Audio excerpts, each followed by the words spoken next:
आप सभी भक्तों को हमारा नमस्कार। माघ मास के चतुर्थी तिथि को गणेश चतुर्थी एवं संकष्टी चतुर्थी का त्योहार मनाया जाता है। इस दिन चौथ माता की एवं गणेश जी की पूजा विधि विधान से की जाती है। आप सभी को संकष्टी चतुर्थी की हार्दिक शुभकामनाएं। आइए सुनते हैं चौथ माता की पौराणिक कहानी। एक सेठ सेठानी थे। उनके एक बेटा और बहू थे। बहू सबको भोजन करा के फिर स्वयं भोजन किया करती थी। एक पड़ोसन ऐसी भी थी जो रोज पूछती थी, बहू क्या बनाया क्या खाया।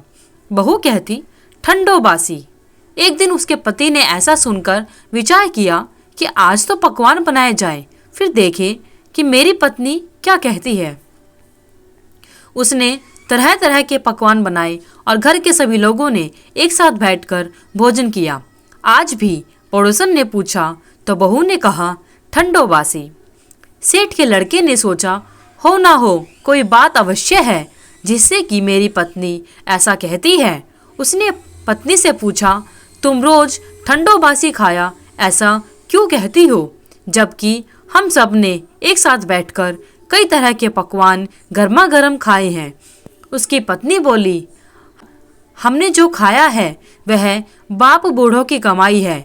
जिस दिन आप कमा कर लाओगे उस दिन मैं समझूंगी कि ताज़ा भोजन कर रहे हैं। अब एक दिन लड़के ने माँ से कहा, मैं एक बड़े शहर में कमाई करने जा रहा हूँ। माँ बोली, बेटा अपने पास इतना धन है कि खाया नहीं जाएगा। माँ के मना करने पर भी बेटे ने स्वयं कमाने दृढ़ निश्चय कर लिया और जाते समय पत्नी से कहा, मैं जब तक कमाकर बहुत सा धन लेकर न आऊं तुम चूल्हे की आग मत बुझने देना। एक दिन चूल्हे की आग बुझ गई तो वह मन ही मन घबराने लगी, कहीं मेरे पति पर कोई संकट तो नहीं आन पड़ा। जल्दी से पड़ोस में से आग लाकर चूल्हे में रख दूं, ऐसा विचार करके पड़ोस में गई। वहां पड़ोसन चौथ माता का व्रत पूजन कर रही थी। पड़ोसन ने कहा, थोड़ी देर में आकर लेकर जाना। बहू ने पड़ोसन से पूछा, आप यह व्रत क्यों करती हैं, इससे क्या मिलता है। पड़ोसन ने कहा, चौथ माता के इस व्रत को करने से अन्न और लक्ष्मी मिलती है और सभी मनोकामनाएं पूरी होती हैं। अब बहू भी चौथ माता का व्रत करने लगी। दीवार पर चौथ माता बनाई। उस दिन घी गुड़ का चूरमा बनाकर रात्रि को चंद्रमा को अर्घ देकर भोजन करती। ऐसा करते करते बहुत दिन हो गए।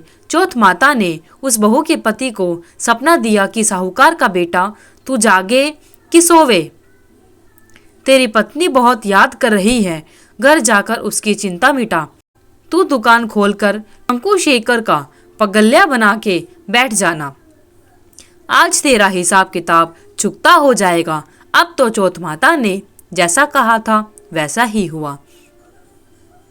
उसने घर जाने की तैयारी की और गाड़ी भर के धन दौलत लेकर चल दिया। रास्ते में एक बड़ा सा काला नाग फन फैलाए बैठ गया और कहने लगा, आज तो मैं तुझे डसूंगा, छोड़ूंगा नहीं। आज तेरी आयु पूरी हो गई है। सेठ ने सांप से कहा, आज चौथ माता ने मुझे सपना दिया है तो मैं पत्नी से मिलने घर जा रहा हूँ। वहाँ मेरी पत्नी बहुत चिंता कर रही होगी। मैं उससे मिलकर जरूर वापस आऊँगा, तब तुम मुझे डस लेना। नाग ने कहा, तुम शपथ पूर्वक कहकर जाओ तो मैं तुम्हें जाने दूंगा, परंतु लौटकर नहीं आए तो तुम्हारे घर में आकर तुम्हें डसूंगा। इस प्रकार नाग को वचन देकर वह अपने घर पहुंचा। वहां सभी से हंसी खुशी मिला। भोजन करके उदास होकर बैठ गया। उसकी पत्नी ने उदास होने का कारण पूछा तो पति ने काले नाग की सारी बातें उसे बता दी। यदि मैं उसके पास नहीं जाऊंगा तो वह घर आकर ही मुझे डस लेगा। पत्नी बहुत चतुर थी। उसने कहा कि आप घबराओ नहीं, लेट जाओ, मैं एक उपाय करती हूँ। 7 पैड़ी धोई, पहली पैड़ी पर रेत, दूसरी पर इत्र, तीसरी पर गुलाल फूल, चौथी पर कंकु केशर, 5वीं पर लड्डू पेड़ा, 6ठी पर गादी गलीचा और 7वीं पैड़ी पर दूध का कटोरा भरकर रख दिया। इस प्रकार वह सातों पैड़ी सजाकर बैठ गई। आधी रात होते ही नाग आकर पैड़ी चढ़ने लगा। पहली पैड़ी पर रेत में लौट गया और कहने लगा कि सेठ की बहू ने आराम तो बहुत दिया, पर वचनों से बंधकर आया हूँ, इसलिए डसूंगा जरूर। इसी प्रकार सातों पैड़ियों पर नाग आराम करता हुआ कहता हुआ गया कि डसूंगा जरूर। कमरे में जाने ही वाला था कि चौथ माता ने विचार किया कि मैं इसे नहीं बचाऊंगी तो संसार में धर्म कर्म और व्रत पूजन कौन मानेगा। अब तो गणेश जी, चंद्रमा जी और चौथ माता ने उसे बचाने का विचार किया। चंद्रमा जी ने उजाला किया, चौथ माता ढाल बनी और गणेश जी ने तलवार लेकर नाग को मार दिया और ढाल से ढक दिया। अब बहू भी थकी हारी सो गई। दिन उगा तो लोग बेटे से मिलने आए, परंतु बेटा बहू तो उठे ही नहीं थे। बहुत देर हो गई तो माँ उन्हें उठाने गई।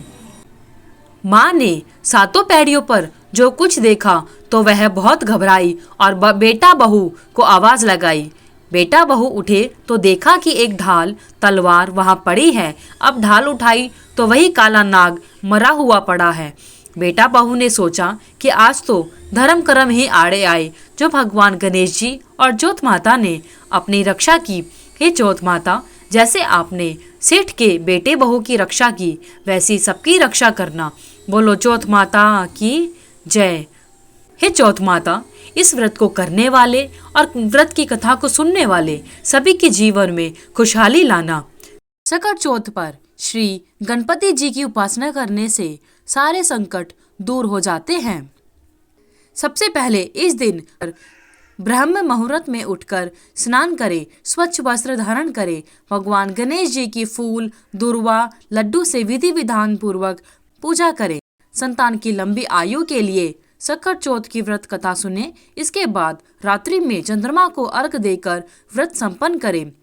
चतुर्थी तिथि का प्रारंभ 29 जनवरी को सुबह 6:10 से तथा 30 जनवरी को सुबह 8:54 तक रहेगा। इसके साथ ही चंद्रोदय का समय रात 9:10 है, पर देश के अलग अलग हिस्सों में चंद्रोदय का समय अलग अलग होता है। बोलो सकट चौथ की जय। श्री गणेश भगवान की जय। अगर आपको ये वीडियो अच्छी लगी तो वीडियो को लाइक करें, शेयर करें, चैनल को सब्सक्राइब करना ना भूलें। धन्यवाद।